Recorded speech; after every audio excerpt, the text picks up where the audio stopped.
Welcome back to the channel. This is Gatekeepers Exotics, and I'm Matt. This is John. He's one of our stars. He is pastel clown ball python, and he's been bred to several of our females this year. So what we're going to do today is we're going to talk about the first time clutch checklist. What do you need as a first time snake breeder when you get your first clutch? Or might I say, long before your first clutch ever arrives? Because it's really important to be prepared. Uh, you want to make sure that you've got everything set up, ready to go, and it's been in place for quite some time so that you know that you're prepared for all kinds of different situations. Um, so, first, we're going to talk about the lock in or the temperature check. You want to have your temperatures at 87 degrees. That's a really important part of all of it. Now you'll see a lot of different things online, and it doesn't really the temperature determines how long your eggs are going to incubate for. So why do you have to keep it at 87 degrees, Dad? Well, so you want to keep it at 87 degrees specifically because if if you the eggs can incubate at different temperatures, but primarily 87 degrees is that sweet point that gets you the highest success rate in hatching healthy babies, things like that. If the temperature fluctuates even 1 to 2 degrees, you can get what's called windowing or a thinning of the shell, where and also it can cause birth defects in the babies. So a couple of ways to do that. Number one, make sure that you have a good incubator, an incubator that will hold the temperature at a constant. You don't want it going up and going down constantly. You want it to stay right at 87 degrees. Now, I'm sure everybody has heard of the belt and suspender theory, right? You wear suspenders in case your belt fails, or wear a belt in case your suspenders fail. So you want to make sure that you have multiple ways of keeping track of that temperature. Number one, have yourself a good thermometer. You want a good quality thermometer that uh, that you can use to take an ambient temperature inside the incubator, making sure that it's staying constant. Also, you want to make sure that your incubator has a thermometer on the outside, an external thermometer of some kind, to make sure that you can see at a glance the temperature inside your incubator. And we just have a meat thermometer, basically, or a food thermometer that is analog. So we know that it's not necessarily going to fail easily. Batteries aren't going to go dead, things like that. And it just goes through and sticks into the inside of the incubator. Then on the inside, we have our egg boxes. Now, your egg boxes could be any number of things. And then in each of our egg boxes, we have a hydrometer and a thermometer installed that will allow us to see the temperature inside the egg box, along with the humidity. Now, this one deliberately is dry because we're going to talk about substrate here in just a few minutes. Hey, Dad, what does the humidity have to be in the egg boxes? So you want your humidity to be really high at all times, like in the 90s. You want it to stay really high. It keeps your eggs hydrated and things like that. And we'll talk a little bit later in the video of what can happen if your humidity gets too low and how to correct that. So, so when it comes to temperature, 87 degrees is that sweet spot. Some you'll see some information out there that says 80, 85, 88, different temperatures like that. But it's been our experience that 87, 87.5, somewhere around there, as long as it's in the 87 range, you should be perfectly okay. Now let's talk about substrate. What kind of substrate to use? So there's two different types of substrate that a lot of people use. There is vermiculite, and then there is perlite. So vermiculite is kind of like dirt. It's kind of like a dirt type stuff that appears to be just it's just a really high moisture content dirt. And I'll show you what that looks like here. So that is what vermiculite looks like. It's just dirt. Um, some reason it has like a gold hue to it sometimes, or you can get gold looking stuff on your hands, depending on the type that you get or the brand that you get. But any type of vermiculite, um, just make sure that it's just clean vermiculite. Doesn't have any like Miracle Grow or anything like that in it, because a lot of uh, people you also use vermiculite for house plants. The the second type is called perlite. It's just this little white stuff, and it's really good for holding moisture. Um, and you have to make sure that you have a really high moisture content. How do you know if it's moist or not, Dad? So, Moist enough or not? well, there's a lot of little things out there that you'll find online. There are ratios where they'll say add 1 part vermiculite to 1 part water. Well, what's 1 part vermiculite to 1 part water? Are they talking a cup of vermiculite and a cup of water, or a pound of vermiculite and a pound of water? How do you know? Well, there's a very easy way to figure that out. So basically, the easiest way to do it is you have your vermiculite and your water. You just pour your water in and you mix it in, and you mix it in with your water, and you let it sit until you can pick it up, squeeze it, and notice there's no water dropping out, and it stays together in a clump. Now that probably needs a little bit more water, but we'll add more water to it later. But you get the concept. So you just make a ball, squeeze it in your hand. Notice no water dripping, and it sticks together. That is the perfect consistency. Uh, Same thing with the vermiculite. So so again, the white is called perlite. The brown is vermiculite. Okay. Um, which one is best to use? Which one do you think is best to use, Chloe? Um, I would choose the vermiculite. So why would you choose the vermiculite? I feel like it would be better for the eggs where it's like dirt and stuff. I don't know. That's a great reason. That's I mean, Yeah, and it's like here's their the natural habitat. beautiful thing about it. It doesn't matter. It doesn't matter. There have been so many people do so many tests, and every single one of them that you do, that you see people do, it turns out that one is just as successful as the other. So, so we have a few clutches coming up, and we're going to do a little test ourselves when that clutch comes up, and I'll bring you along that journey as well. So we're going to do um, some eggs with just vermiculite. We're going to do some eggs with just perlite, and then we'll do some with a mixture 50-50 vermiculite and perlite, because you can mix it together.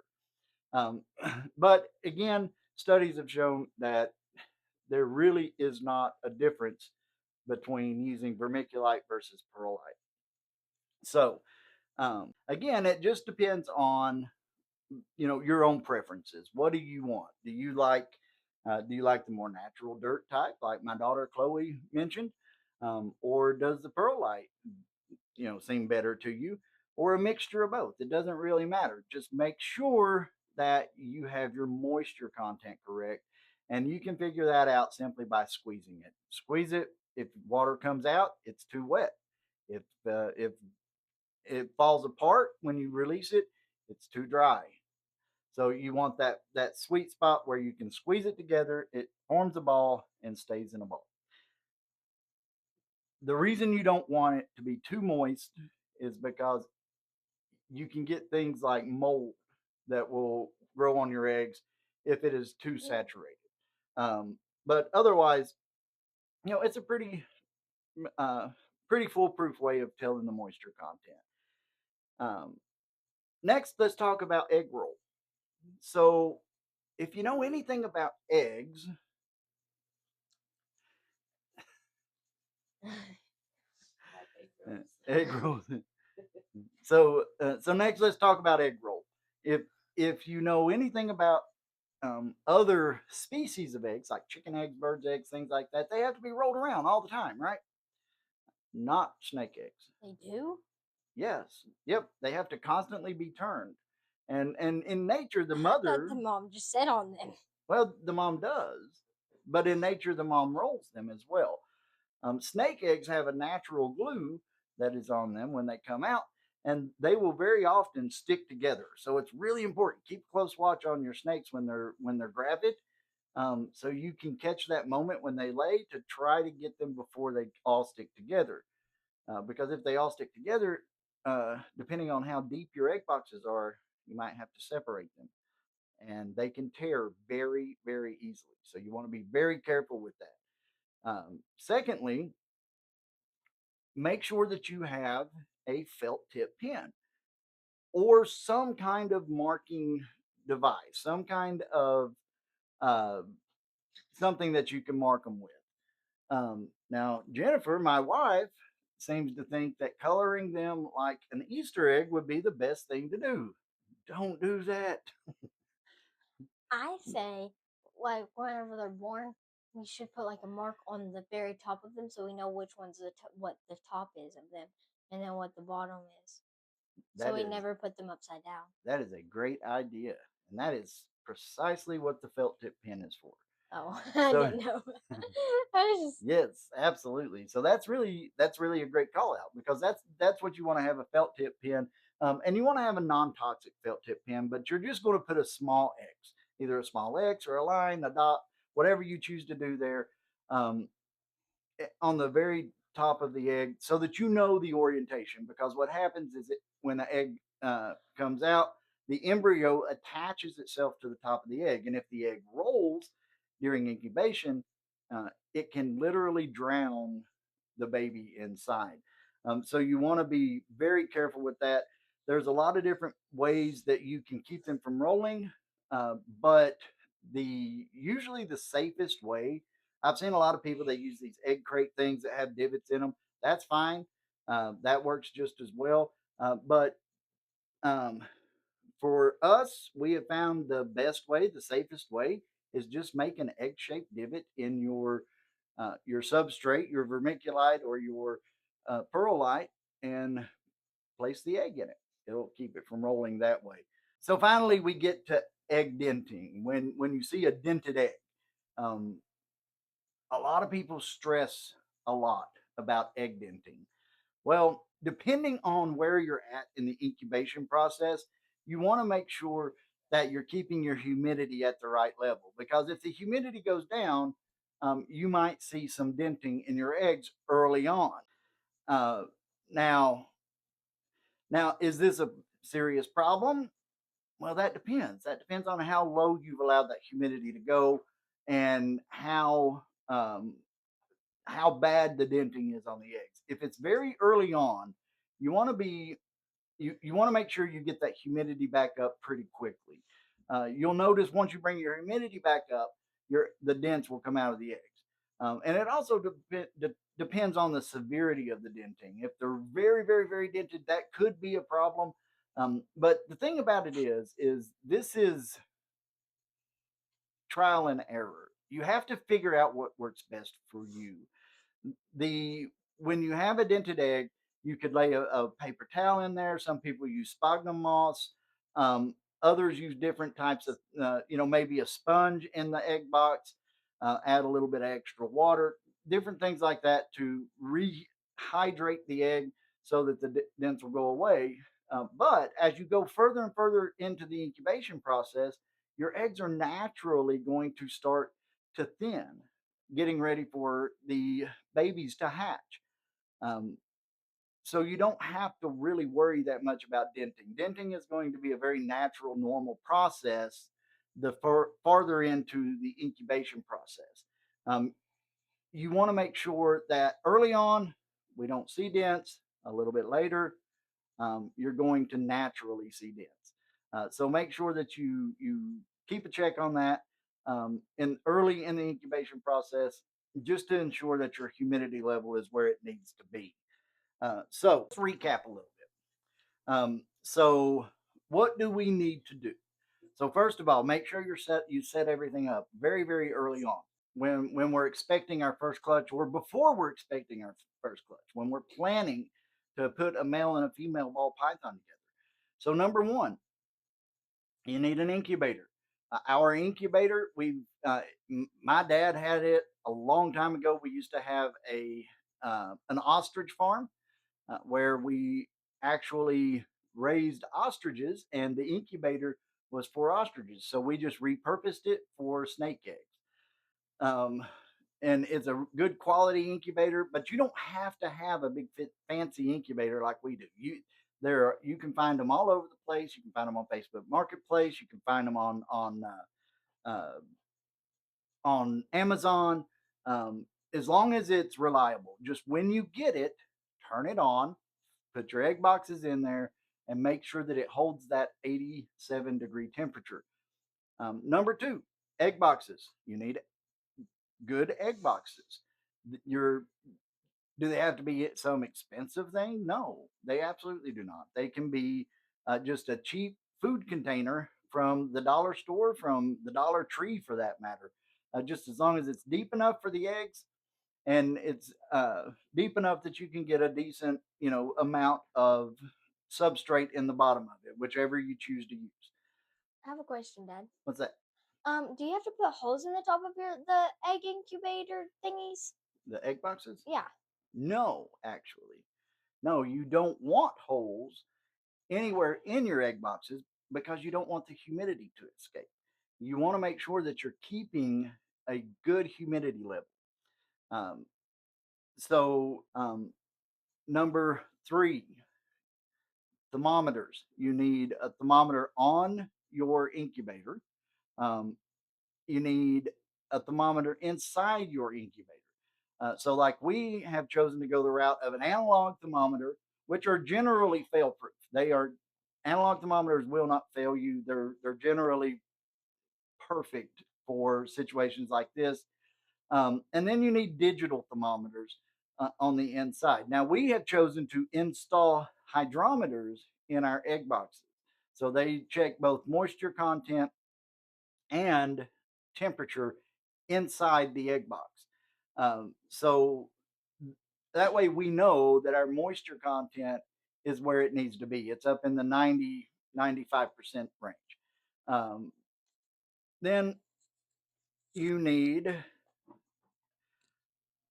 a third thermometer to keep check not only on the temperature inside the ambient temperature inside your incubator, but to keep a check on the temperature inside your enclosures, whether you use the rack system or you use like a shelving system where you have shelves with totes. Um, there's a lot of different ways that you can breed snakes. So make sure that you have like a laser guided. This is an infrared thermometer. Has a little red laser on the end of it.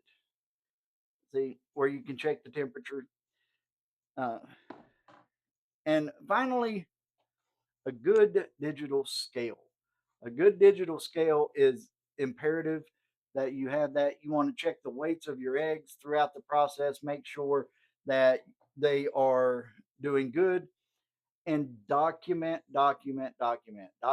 everything. You want to keep you a log of who your male is, who your female is, how many eggs were produced, which egg box that those eggs are in, where you're at in the incubation process, the date, the temperature.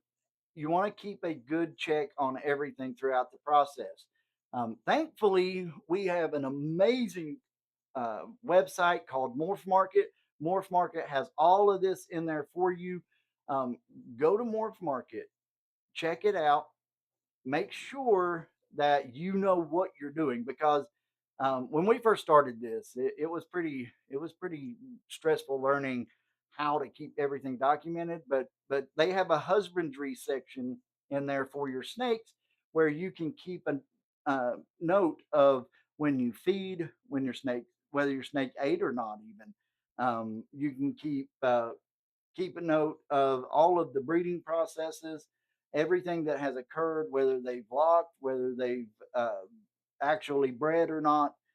So, um, so check out Morph Market. Keep everything well documented. That way, you can keep track of whose babies are whose, especially if you have more than one breeding pair like we do. We've got several, so we have to keep a really close watch on who's bred with who and things like that. So thank you for joining us. I hope you have enjoyed this video. Give us a like, follow, share, subscribe if you're on YouTube. We are working really hard to grow our YouTube channel. Follow us along on our journey. We are brand new at the whole uh, breeding thing in mass. So we have several breeding pairs this year as compared to the past. We want to make sure that we take you along our journey and so you can learn along with us. I've been doing the research so you don't have to. Thank you for joining us. Gatekeepers Exotic, everybody.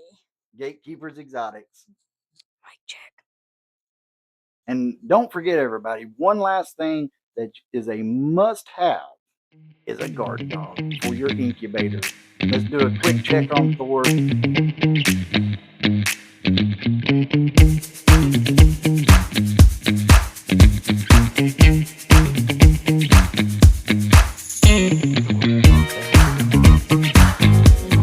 Hi, everybody. Don't drink off my Red Bull.